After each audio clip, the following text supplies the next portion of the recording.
Guard, pakicheck muna yung gate. Glenn. Kumusta? Ayos lang.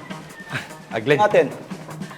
Kausapin mo naman yung tito mo na yung posisyon ko sa kumpanya. Basta may pera, walang problema. Pera? Wala problema. Ito. Oh. Sige, sige na.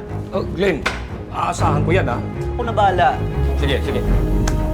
Tatawagan mo ako. Sige. Glenn, ha? Aasahan ko yan, Oo ha? nga, punta na.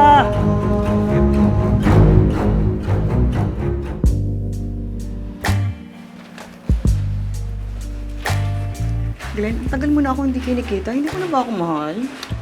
Alam mo naman ang busy ko dito. Dami kong ginagawa. Darating pa yung presidente ng Valdez Group. Tito ko yung director dito eh. So maraming utos sa akin yun. Kung wala lang sila, matitis ba naman kita? Ikaw pa. May gusto kasi akong bag. Yun. Bilin mo ang gusto mo. Dami nito. Talaga? Oh, The best ka talaga. basta para sa'yo. Walang problema. Glenn, sandali.